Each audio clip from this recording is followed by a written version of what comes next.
Yeah, I've been triggered. I have been triggered.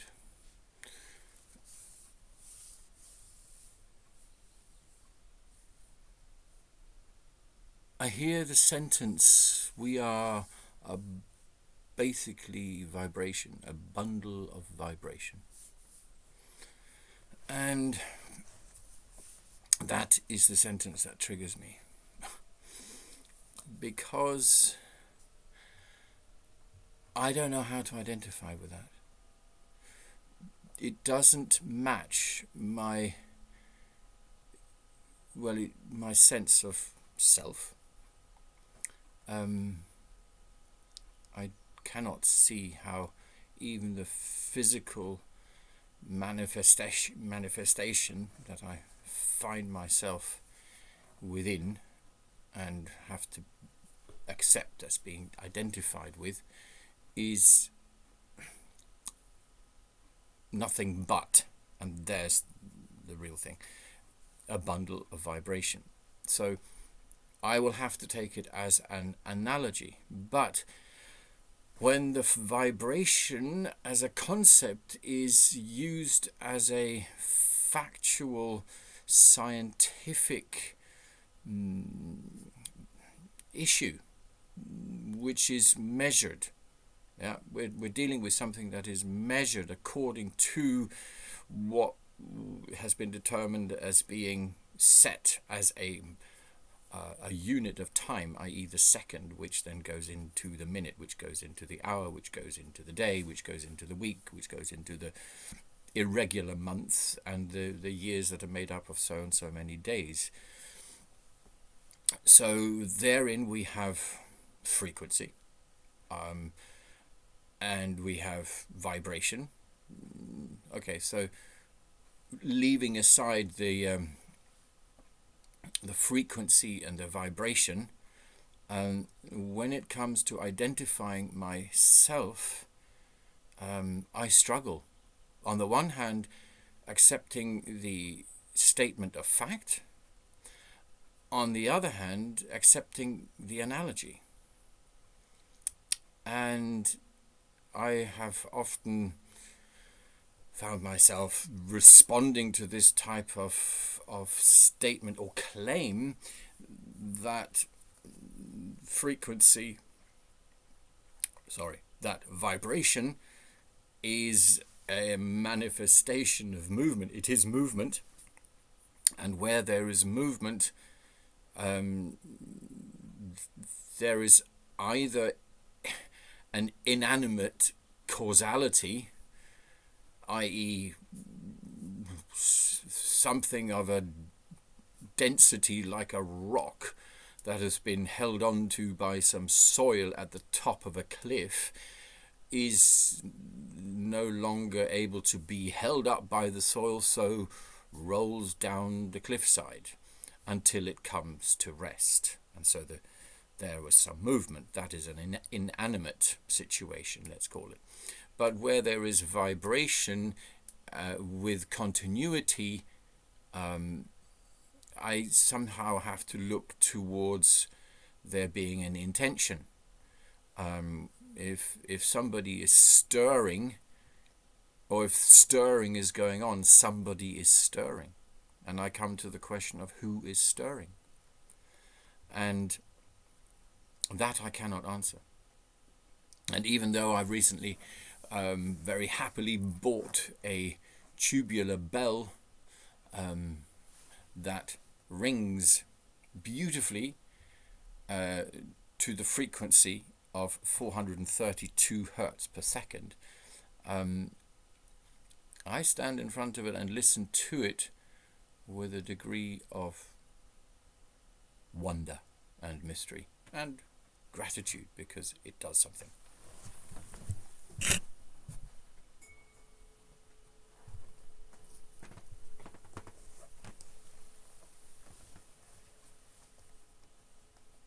And it rings for a very long time. And I've noticed the reaction of various people who've heard it, is that they go very still.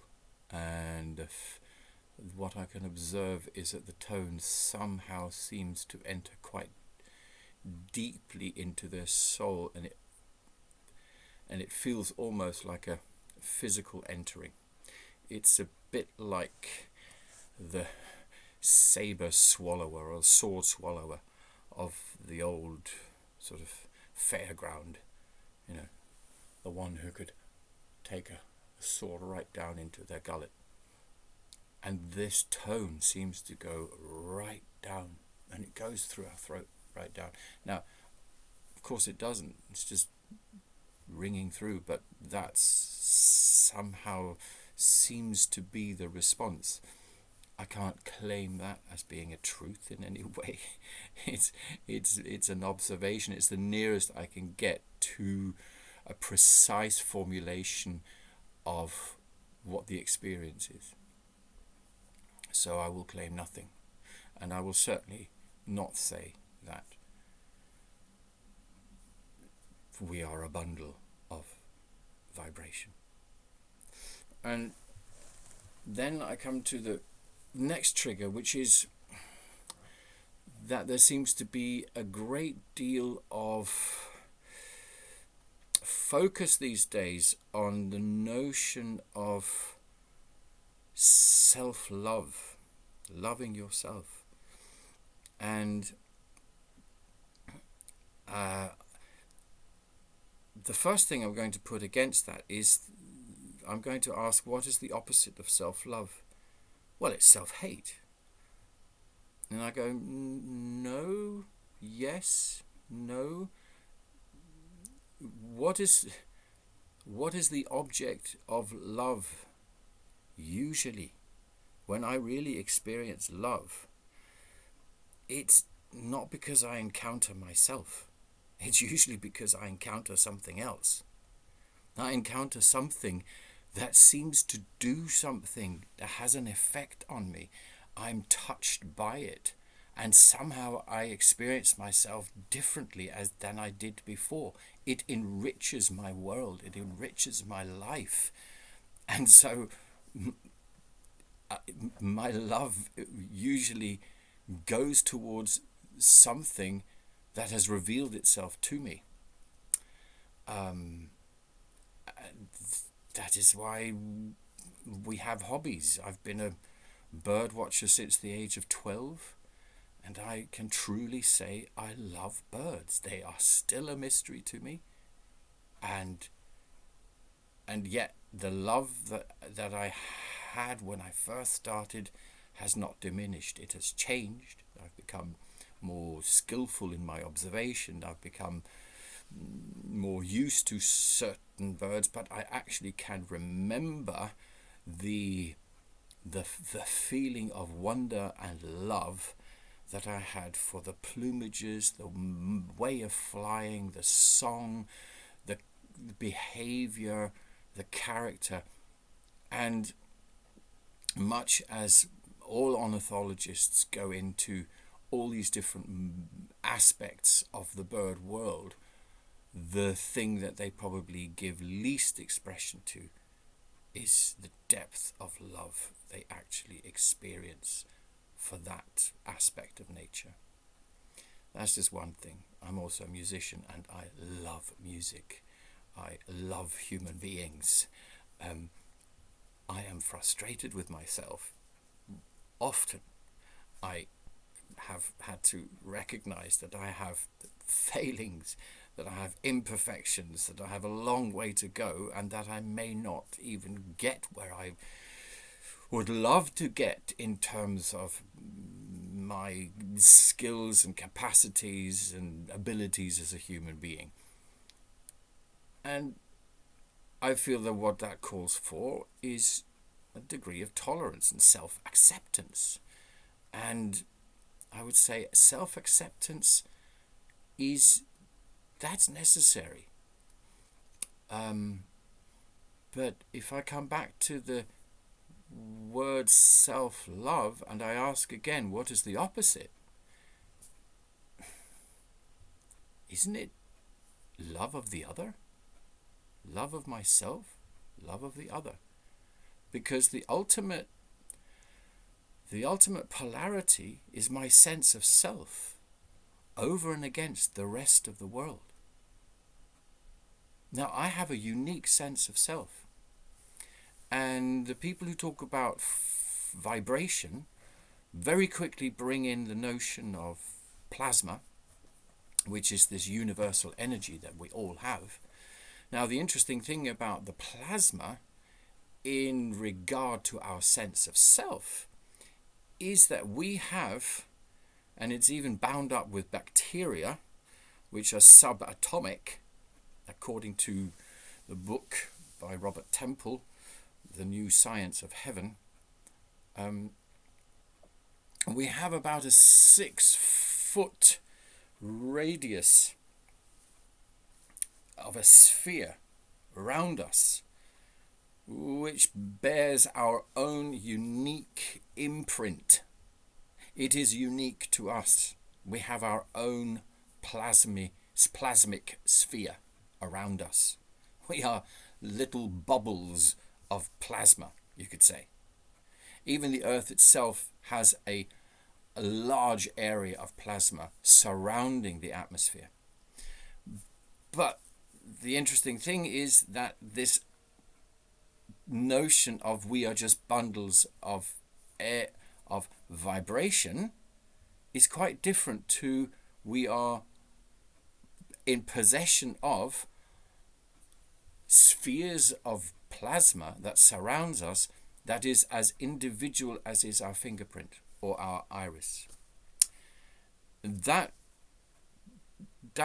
speaks to our individuality as being unique. And this is where,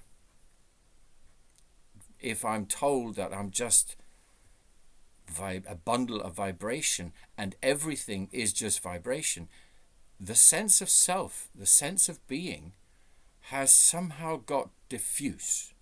It's somehow disappeared. That might not have been the intention, by all means. But unfortunately, if my formulation is imprecise, the formulation gives rise to thoughts. Because when somebody speaks, I hear sound. I'm using my sense of sound.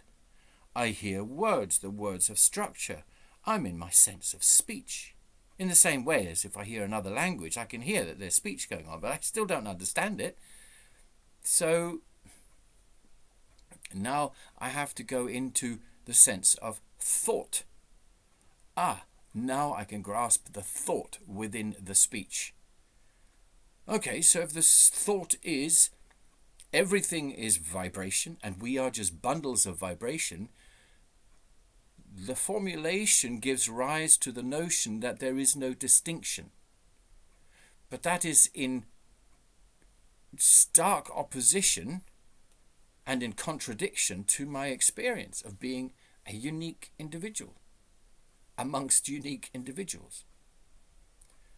And the thought form that is created has power, because you either have to counter the thought form with your own formulation of your experience,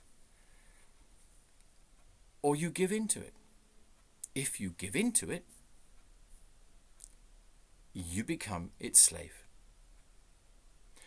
So we have to be careful with how we formulate things. And so if I play kind of a bit loose with concepts and descriptions, and I mix up scientific facts with artistic analogies or psychological analogies, I feel like a volcano inside, or I feel like I've got a sheet of ice around me, or I feel like a budding tulip in spring. Nature gives us plenty of pretty innocent but powerful analogies. Strangely enough, we never see a vibration. And when we listen to music, it's very, very few individuals who focus on the pace of the vibration of the single notes. Piano tuners are amongst the very, very few who have to really pay attention to that pace of vibration.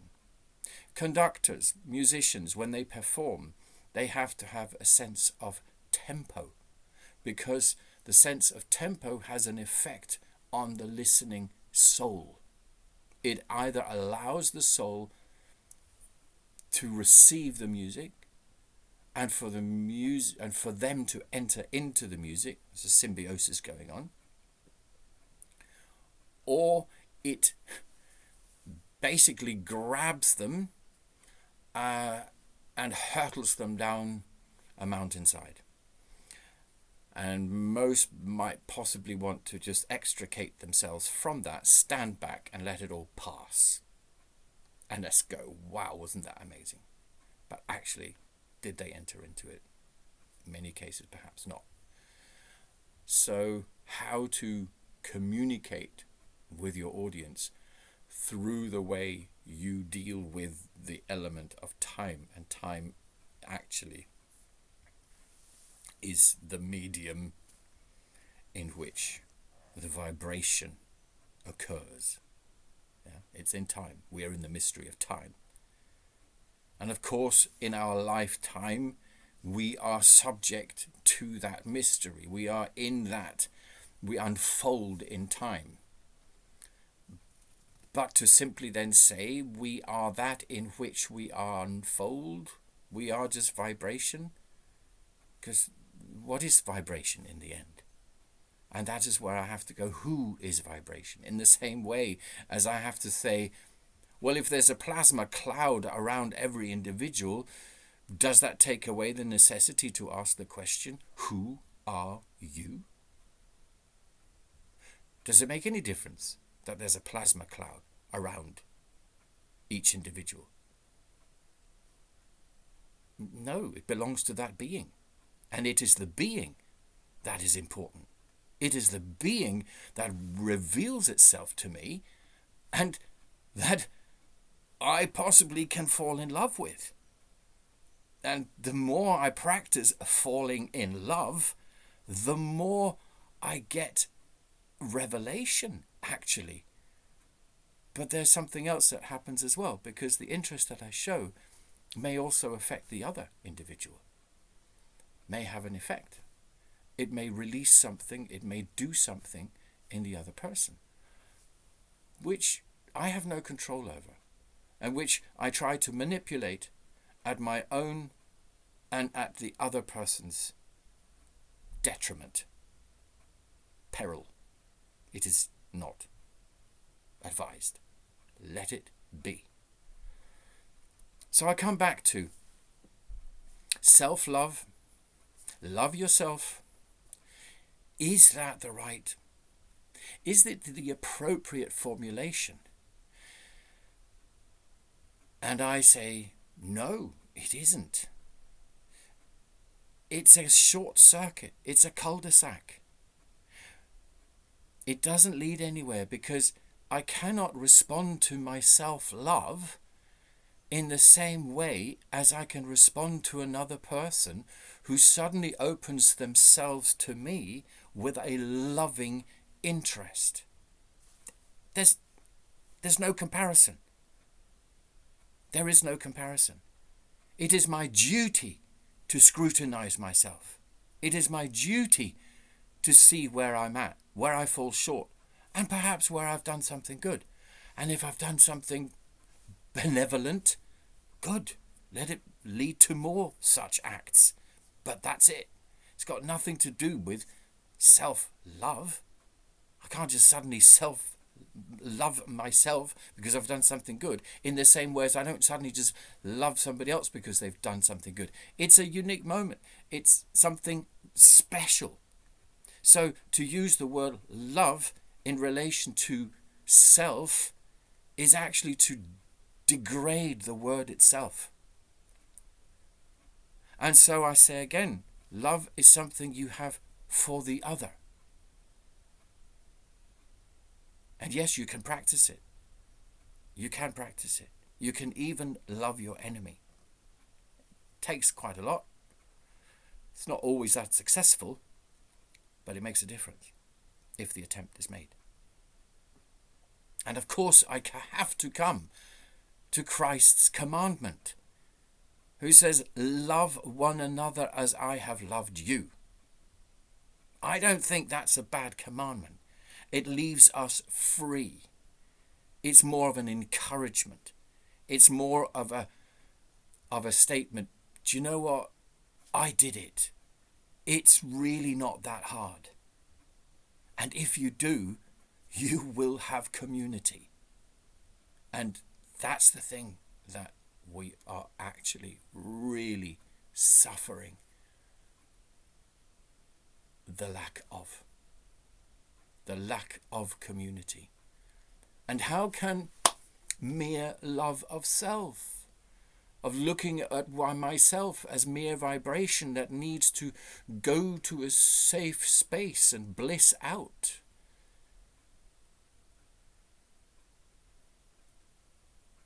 in order to be achieved, how can that build community? And so I come to work. Now, work has become such a, for want of a better word, messed up part of our lives. Because what we mostly think of is that we need to work in order to earn some money so that we can live. But if we look at it from a different, more ideal perspective, I can fall in love with a certain activity. I can feel that I can bring something to the world when I engage in a certain activity. And as I engage in the activity, I hone my skill. And as I hone my skill produces more and more perfect products. Be it I'm an electrician, be it I'm a painter, decorator, farmer, that I have something that I do. I do it, yes, it changes me, but if I was the only recipient of my work, it would be ridiculous. So, a shoemaker, we don't have many of them anymore, but a shoemaker wouldn't make shoes for himself. Traditionally, all manufacturers of goods would make those goods for other people. It would be for the community. And they would travel and size up the very people for whom they would make those goods, those products. The tailor would do so traditionally, only 150 years ago. They were still travelling around the countryside and making dresses, trousers, shirts, etc., to suit the very measurements of the people they made them for. The aspect of working for your fellow human being was a given. It is no longer a given, but it actually belongs intrinsically to the whole sphere of work. And that creates community as well. But if we focus too much on simply healing ourselves, loving ourselves, we kind of just manipulate ourselves repeatedly into a kind of cul-de-sac where we don't really want anybody else. And yet another part of us is crying out for community. Now therein lies a paradox.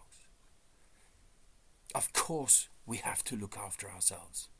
We have to make sure that we do things that maintain, for want of a better word, that we have good energy, that we have a benevolent vibrational frequency, right? I'm using one.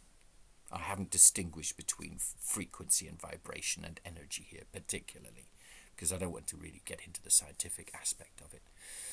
And also I don't use those words very much, because what I experience is that I engage with a quality, and quality is always it is always an expression of being. And even if I cannot meet and identify that being, I can witness its footprint, and I can be grateful for its existence. And that, I feel, is as far as I can go. So when I ding my 432 tubular bell, it is like going out into the sun and saying thank you for there being the sun's rays that can give me what I feel nourishes me on many levels. But do I know what the sun is? Do I know the being of the sun? That would be preposterous. But at the same time, if I just call it a bundle of energy, it belittles it, because I've reduced it to a size that becomes meaningless. And the sun is anything but meaningless.